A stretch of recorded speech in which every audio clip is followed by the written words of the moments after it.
Yo, what's up, guys? Prince Sports here. Don't forget to comment, like, subscribe, and all the other good stuff. Yo, now you know the NBA season starts back in less than 2 weeks, right?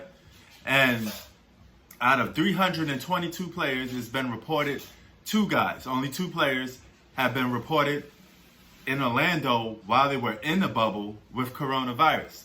Now, I find it kind of weird that they had two players that violated the NBA rules and left the bubble. So those two players, I believe, are the players that been tested positive for coronavirus, and they had to quarantine them while they were still in Orlando. So Joel Embiid was right. You're gonna have a lot of players that want to violate the rules. That's not gonna stay there. Period. You have some NBA players going on Instagram, inviting IG girls to come over to the bubble.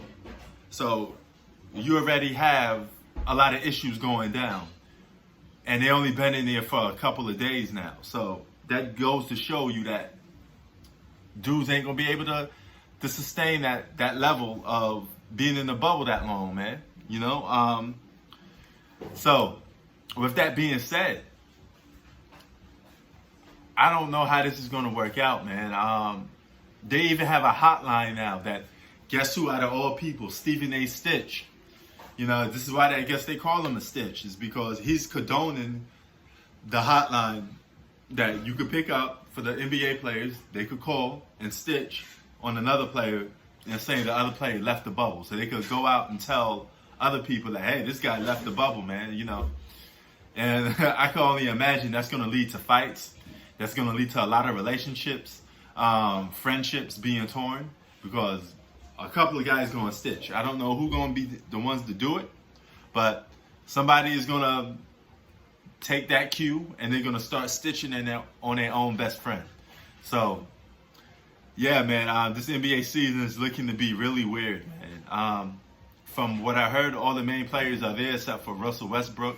By the time he gets there, I presume that the 8-game season part will be over with.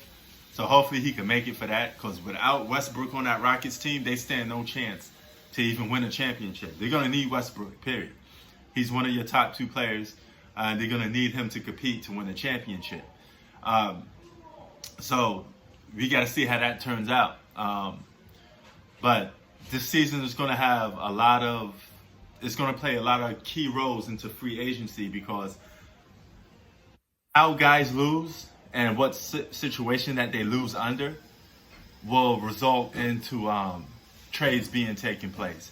And you're going to hear a lot of guys' names being mentioned on the trade block after the season is up.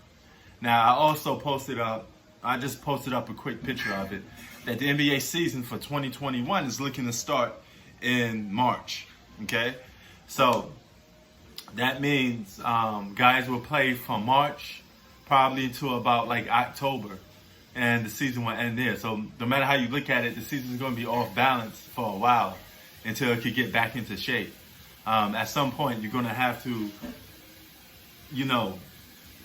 give guys a short-term break so they could get the season started back on its normal time, like it normally starts back with. It normally starts back late October.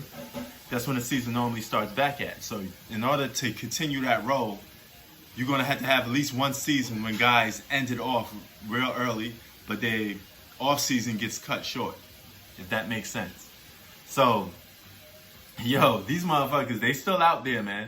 They still out there doing their thing, and they still violating the rules. So you had those two guys violate the rules, plenty more. Now, I heard a lot of reports of people, I guess, trying to make a big deal out of it, saying there was more than two. All I got was reports of two players. So if you have more than two, then so be it. But all I came about was two players being tested positive for coronavirus while they were in the bubble. So I'm pretty sure more will be hit with being tested positive. So, I mean, that's what happens, son. Shit gonna go down, man. Prince Sports out. Don't forget to keep it 3,000. Peace.